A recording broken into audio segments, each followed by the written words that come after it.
Misy fotoana izao tompo mahatsaretsy amin'ny fiainako, vokatry ny fatokisantena-ko, kanefa tsy mahavita tena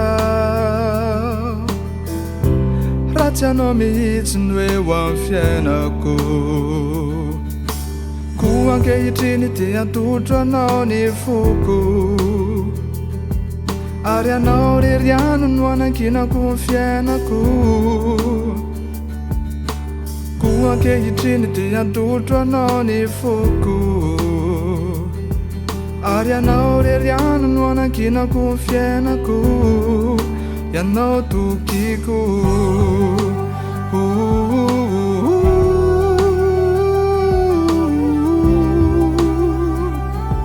faly iaho mananana.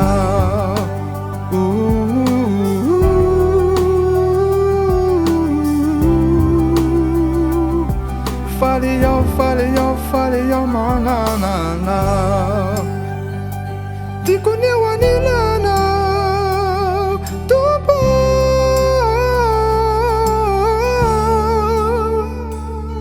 tsy mba mampanay ay ny mitoetry eo anilanao, satria azo antoka ny fiainako, ny fahasoavanao ino idokiako, mampiadana ny fanaiko.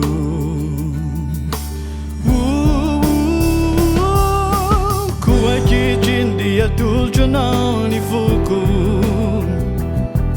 ary anao ihany anakinako ny fiainako.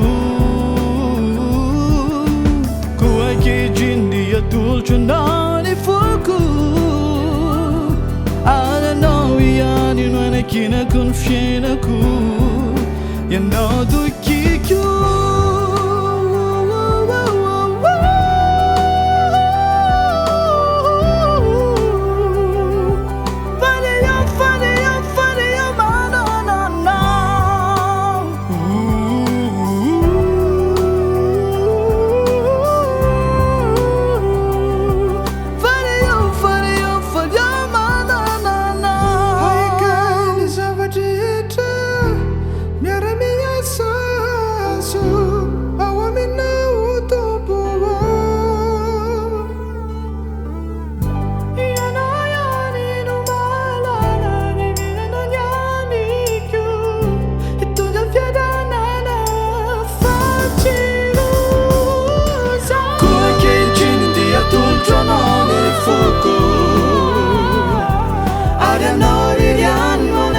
con fianako.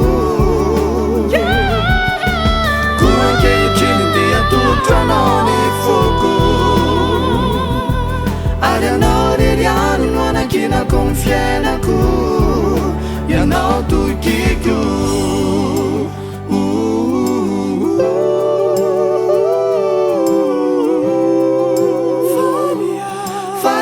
faly iaho